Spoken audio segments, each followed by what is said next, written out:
Maritime Day 2021 is being observed on September 30th.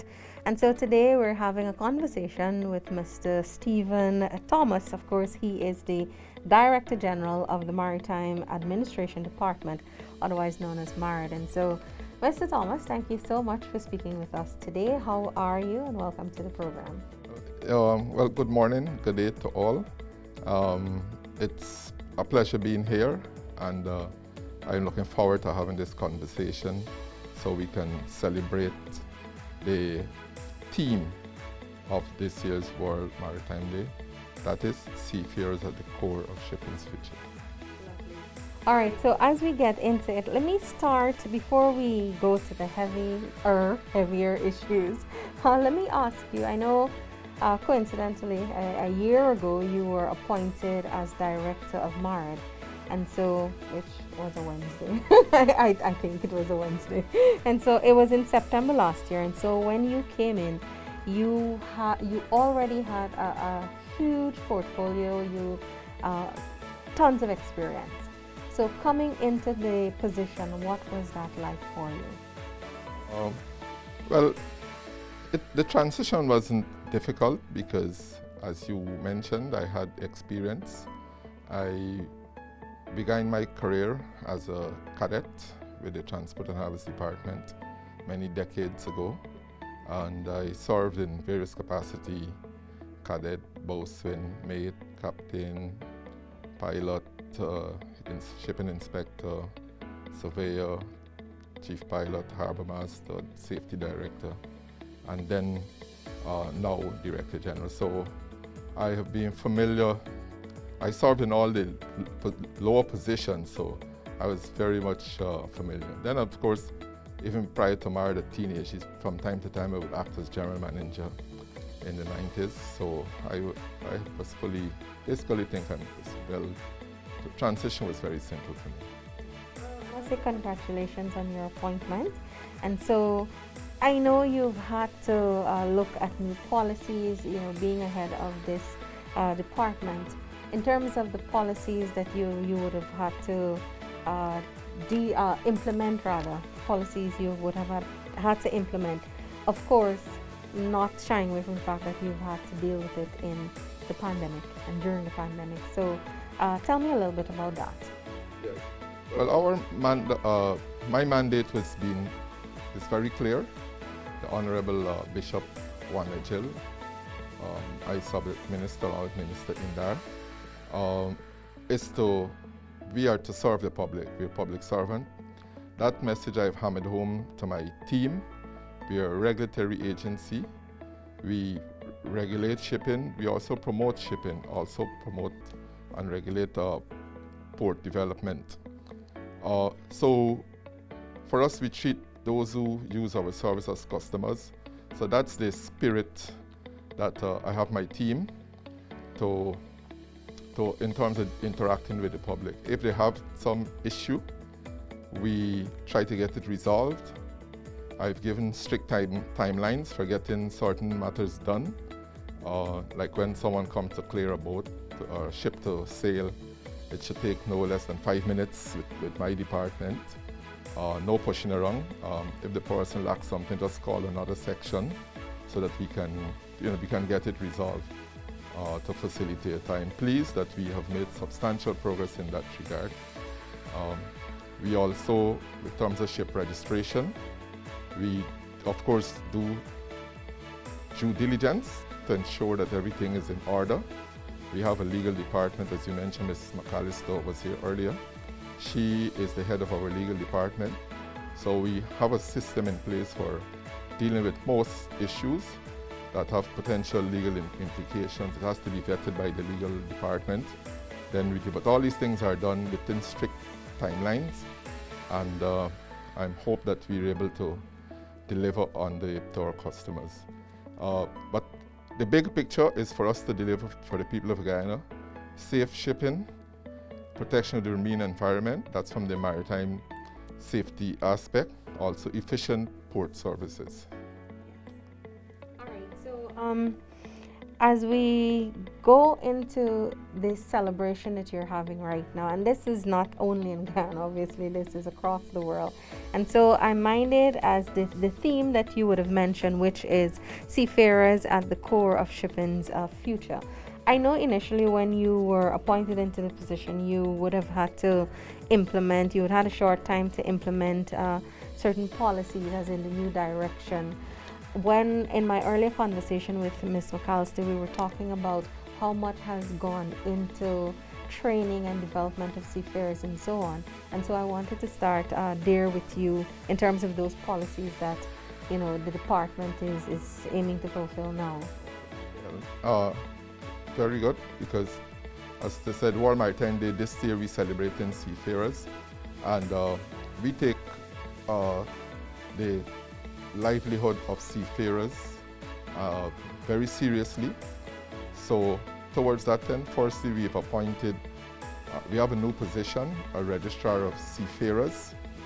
That officer, Ms. Katina Ben George, she is dedicated for the welfare of seafarers.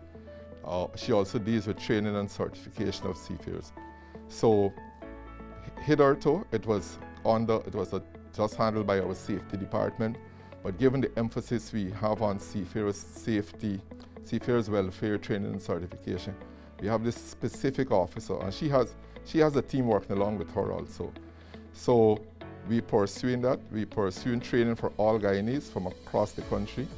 We're creating an environment whereby foreign and local entities can offer maritime training to the highest standards so that our Guyanese seafarers can work on ships all over the world. We accomplished a milestone early this year whereby we worked our way to be able to join the so-called IMO whitelist. That means countries whose nautical and engineering certificates and other certificates issued by Guyana are recognized internationally. That's a significant accomplishment for our seafarers. So they don't necessarily have to go abroad to be trained. They can train right here and be certified right here with the confidence that the certificates can accept it, any part of the world. What emphasis, as you talk about the training and so on for seafarers, I wanted to just shift a little bit to ask you about environmental protection. I know that is also a huge area that you would have to keep just right above especially as we enter into an oil and gas economy. And so if we can talk about that a little bit. Yeah, surely. We have the different approaches for dealing with that. From the ship's perspective, that's where MARAD's mandate is very clear, that we have to ensure that all ships operating here do not pollute, be it with garbage, be it with chemicals, be it with oil, oily waste, and other hazardous material. So we check on ships for that.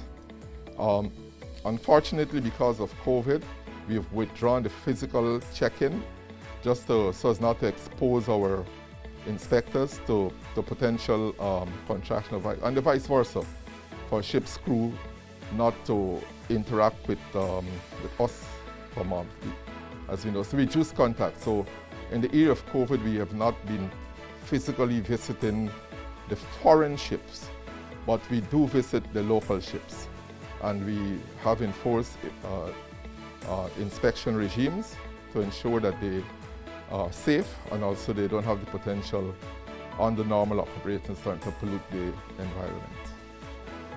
So this of course entails that you have a close relationship with the EPA and so on. How has that been? Yes. Yeah, that's the other aspect. We have the Civil Defense Commission, and they coordinate for like oil spill response. And Maradi, we're a key player, we're a key part of that response. And so we have dedicated officers who are part of it. They participate in various simulations, etc. But for MARAD, as I said, we're the leading maritime entity. So we're going beyond that. We are currently, the Honorable Minister Ejel has arranged for us to use another state entity's complex to remodel it and to rebuild, basically rebuild it a new head office for us. That's going to commence shortly, and included in that, in the plans, well, for the phase 2 of it, would be something we call the Maritime Rescue Coordination Center, MRCC. It deals with rescue, it also deals with coordination.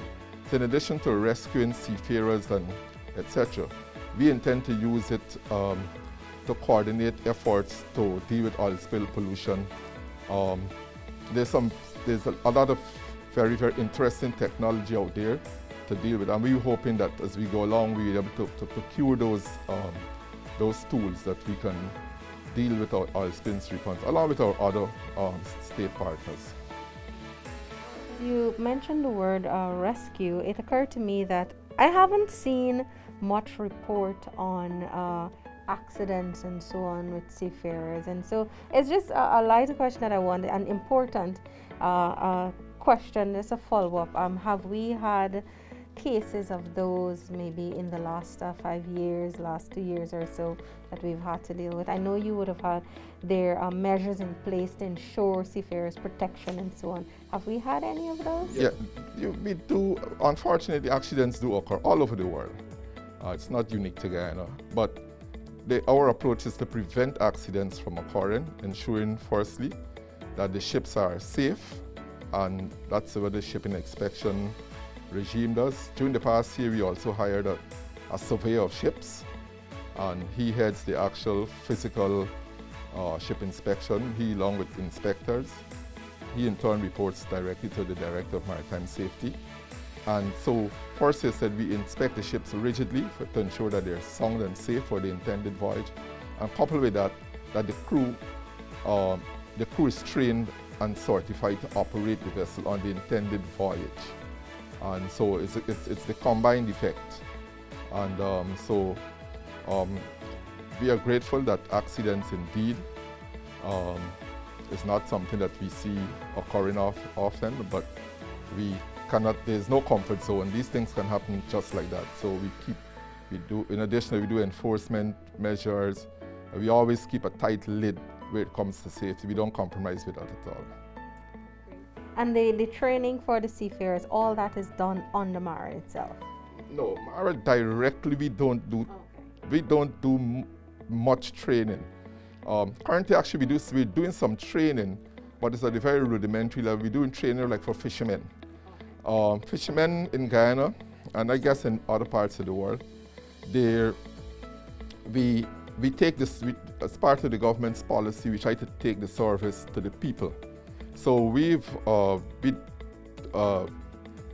currently engaged in exercise. We're going through the length and the breadth of the country, mainly on the coast, I should say, because that's where most fishing vessels and fishing communities are, to work with the fishermen, to have all the fishermen certified, all the boats inspected, so they don't have to come to our office. We go to the areas, strategic points, where we can get the co-op or some influential person to mobilize them, that we can have their vessels inspected and have them sorted. We do the lectures for them, and and prepare them for the exam, which we conduct too. So, but for the other training for other seagoing personnel, that's done as I mentioned earlier. We encourage private entities.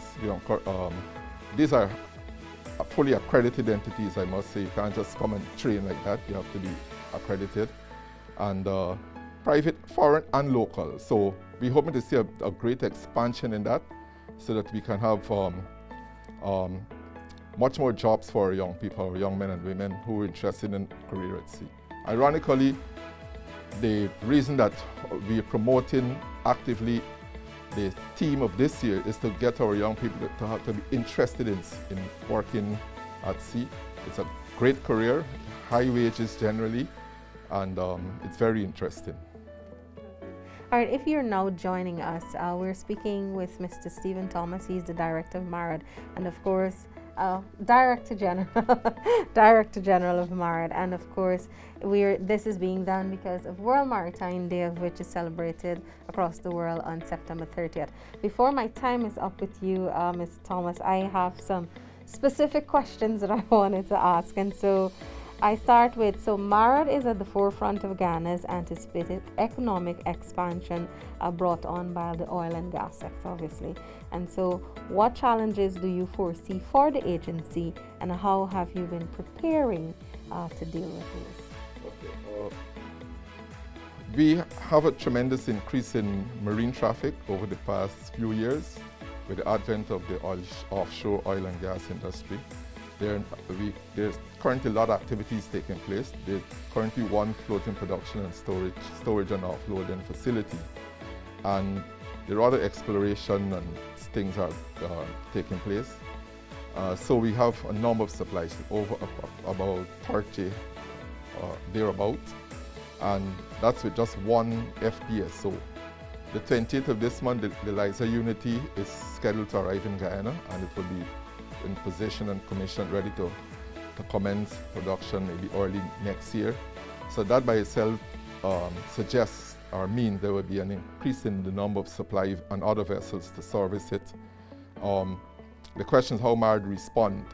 We currently have an offshore division. It's not fully constituted. It comprises reps from the various sections, but simultaneously, given the mandate of Minister Edghill, he is directed that we have an offshore division. That would be a division within MARAD, just like we have the safety division, the ports and everything. And that's going to be expanding because they have to process a lot of documents for the ships to come to load, and we have shipping notices, notice to mariners, which we have to be publishing almost every day. And as the Liza Unity has a larger capacity than the Liza Destiny, so it's going to be a tremendous increase in marine traffic. So we are prepared, our offshore division, to deal with that. That's from the administrative side. With the extra vessels coming here to Guyana, we have to get more pilots. We have some in training. We recently finished the examination of some, and so we're prepared to ramp up our training of youngsters through cadetships primarily, so if we can get additional pilots. Because these ships that come need pilots to bring them and take them out. The issue also is that given that the volume of traffic has increased, and generally ships enter and leave our port at or about the time of the high water, where they can maximize their draft. So we get like a bottleneck at that time. So our plans and our projection is that we would like to have the channel dredged deeper, wider, so that we can facilitate more traffic, like two-way traffic and traffic coming in even closer to low water. We currently have a dredge, and we constantly dredge the channel, and we dredge other facilities too. But we're working to get some additional assets, either for us directly or even through maybe through third party. But our desire is to have the channel deepened and widened to facilitate more marine traffic. We strengthen also our human capacity to, as I mentioned, with the offshore sector. There are other measures that we're putting in place. As mentioned earlier, with the new building that we're doing to house this new offshore division, the Maritime Rescue Coordination Center, to coordinate oil pollution, search and rescue, and these kinds of things, if in the unlikely event that they should occur. If I can do just a quick follow-up, with regards to dredging of the channel, what is anything preventing that as of now?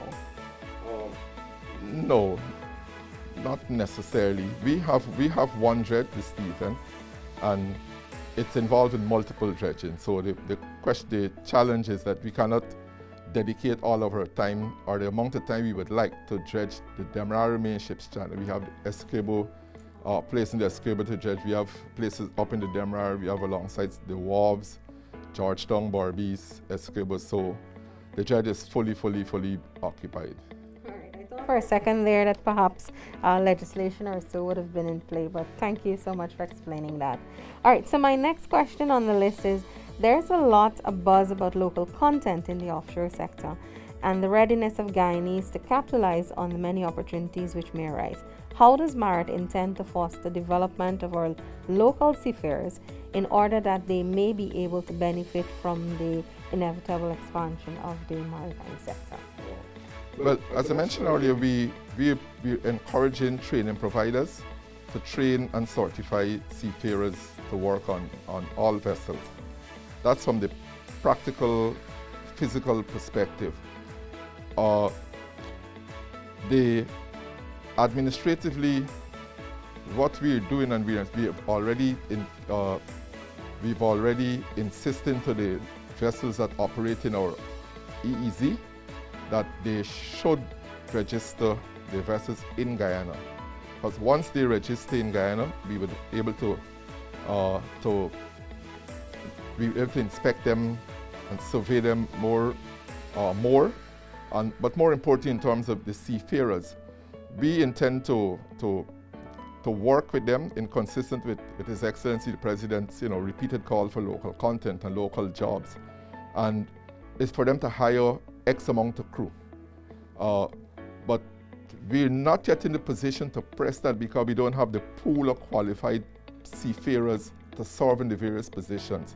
So once we see that the training and certification is ratcheting up, it's going to give us the opportunity to increase our insistence about the ships registering in Guyana, and to have X amount of Guyanese seafarers in various capacities. Maybe start, let's say, 10% of the crew.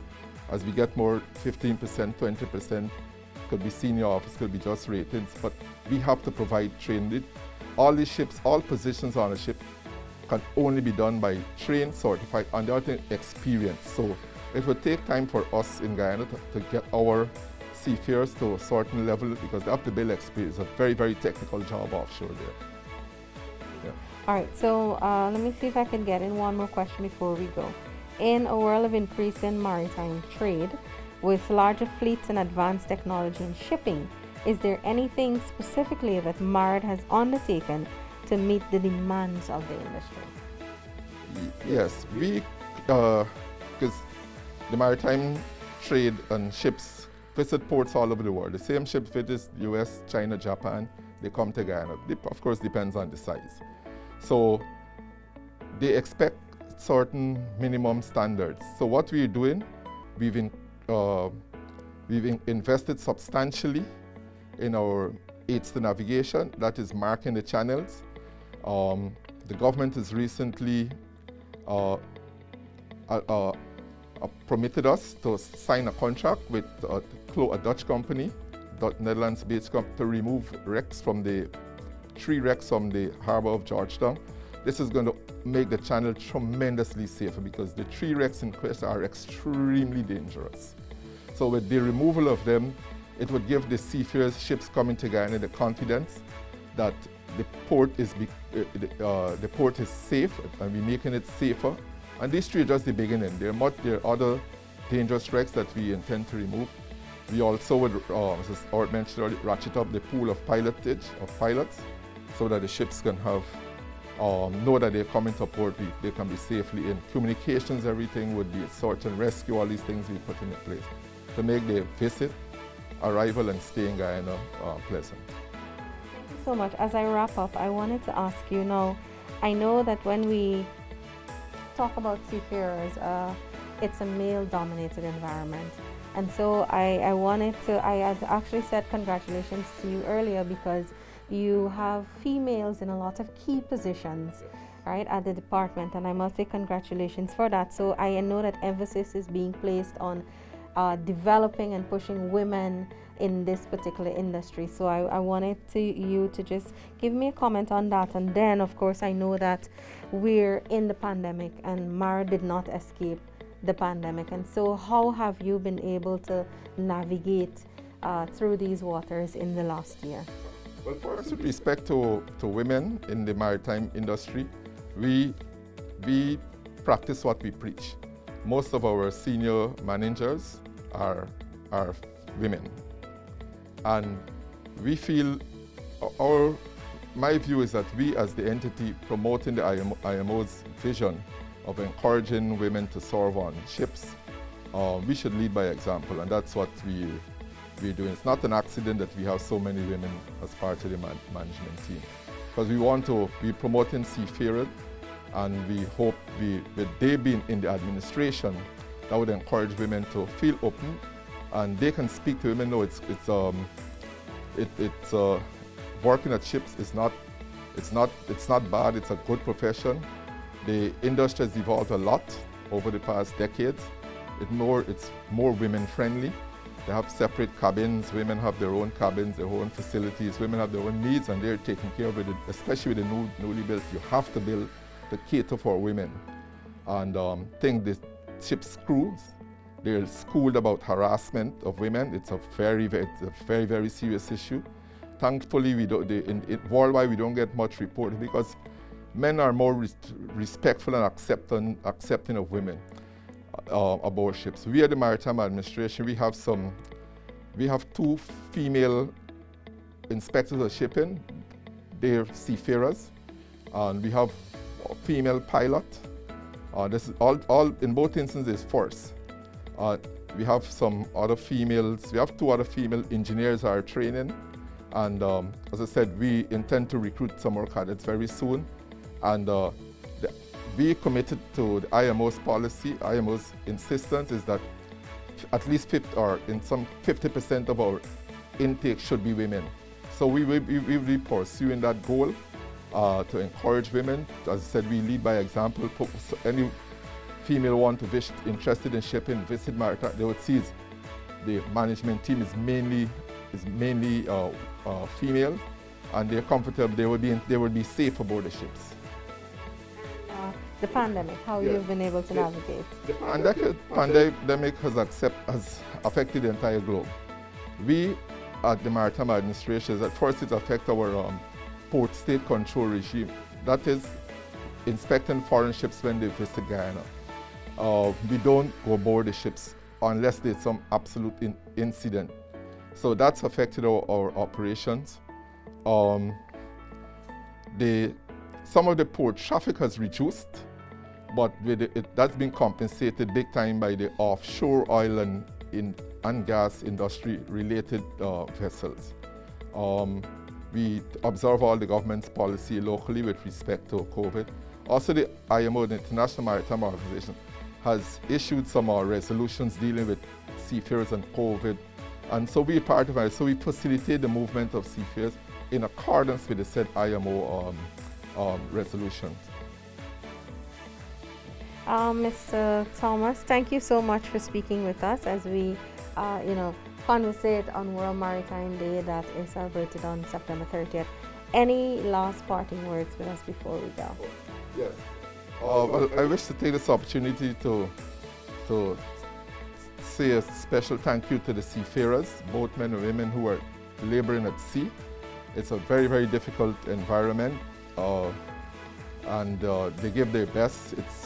You're away from your families for extended periods of time, but you still endure to keep the wheels of trade going.